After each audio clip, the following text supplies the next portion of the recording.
છેલ્લા 2 થી 3 દિવસથી સમગ્ર અમરેલી જિલ્લાની અંદર જે કમોસમી અને માવઠાનો વરસાદ પડ્યો છે, આના કારણે અમે ગઈકાલે પણ 5 ધારાસભ્ય આપણા અમરેલી જિલ્લાના સાંસદ આપણા રાજ્ય કક્ષાના મંત્રી કૌશિકભાઈ સાથે અમે આખા જિલ્લાની અંદર પ્રવાસ કર્યો. દરેક જગ્યાએ સિંગ હોય, કપાસ હોય, ડુંગળી હોય, તમામ પાકોને ખૂબ મોટું નુકસાન થયું છે. અને આજે ફરી એક વખત હું મારી વિધાનસભા લાઠી અને બાબરા વિસ્તારની અંદર આજે ગામે ગામ જઈ અને વિસ્તારના ખેતરો જોવાનો, ત્યારે આજે મેં સવારમાં ઠાંસા, આજે દામનગર,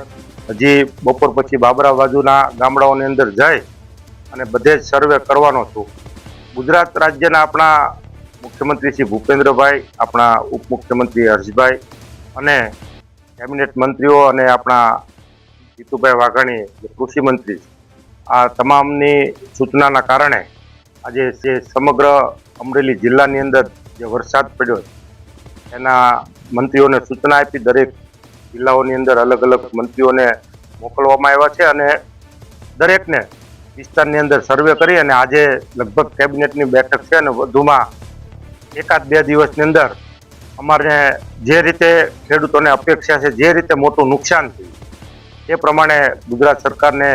એવી એક વિસ્તારના પ્રતિનિધિ તરીકે મારી વિનંતી છે કે આ દરેક ખેડૂતોને આમાં સહાય પેકેજ મળે એવી હું વિનંતી કરું.